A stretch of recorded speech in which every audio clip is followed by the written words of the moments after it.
guys, and welcome back to my channel. My name is Carol and the name of my channel is My Blessed Nest.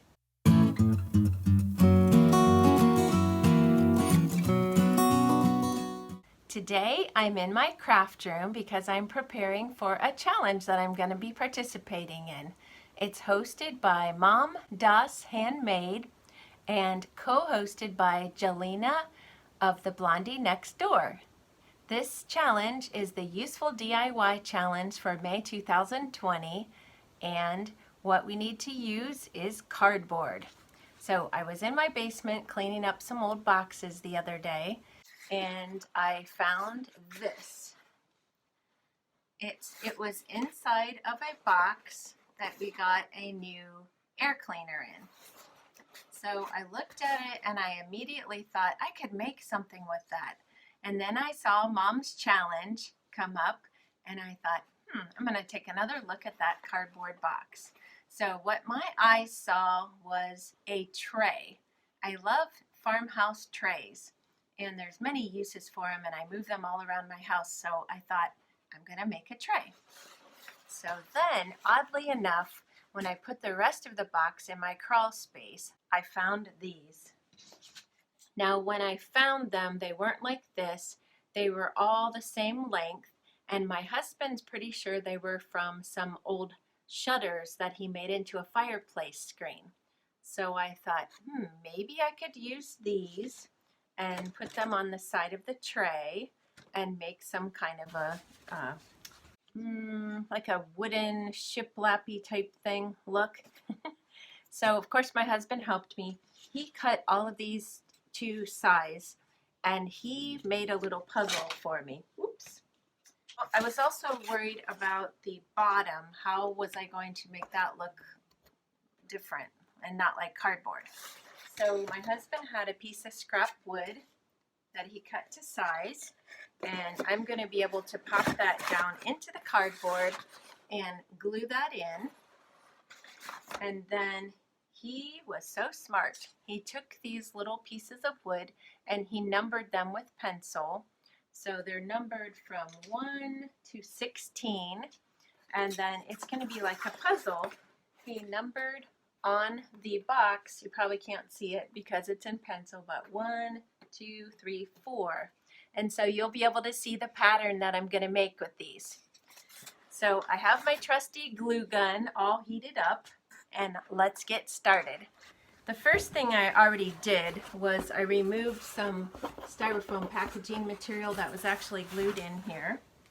So now my next step is I'm going to take my piece of board and I'm going to put some hot glue on it.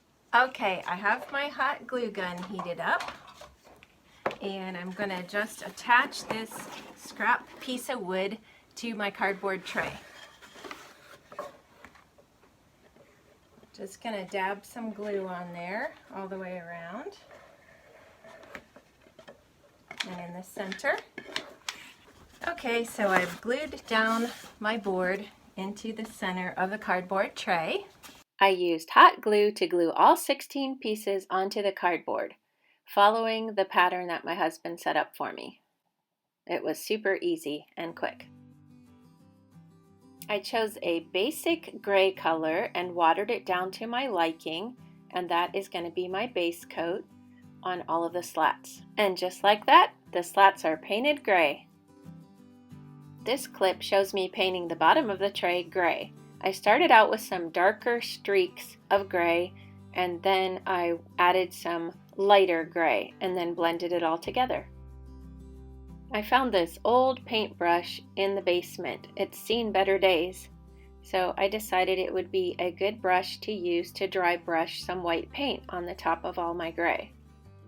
I have some paper towels and I'm going to be dabbing off the excess paint onto the paper towels and then dry brushing the paint onto my project. This was the first time I've ever used an old paintbrush for this technique, and I was very happy with the result. It makes it super easy to blend.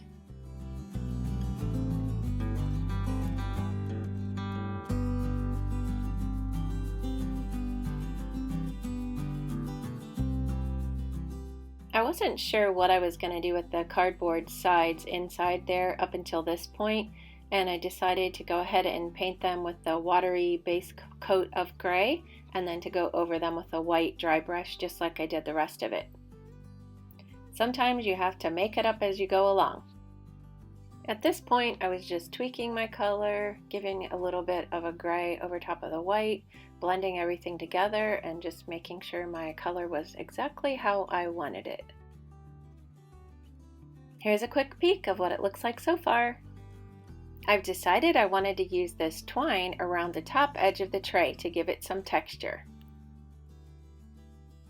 I'm going to glue it down, starting in one corner and working my way slowly and tediously all the way around the tray. I just made sure that I put the twine right along the edge and tried to make it as even as I could. Although you'll see later at the very end where I was a little bit off and I had to just cut a little piece and kind of even it out. Also, I used my little wooden stick to push down the twine into the glue so I didn't burn my fingers. Here I am cutting off the twine after my first time around. It really didn't matter, I didn't have to do that because every other corner I just rounded it, and I'm not really sure why I did that. You can tell if you look really close, but it's not really necessary. You can just keep rounding it and pushing it right into that corner and it'll be just fine. Here I am finishing up the last little bit of twine and then pushing it down tightly as usual and then cutting off right there at the corner. Here I am pointing to this space where it didn't come out quite even, so I am just putting another little piece of twine there and you can't really discern that it was put on separately.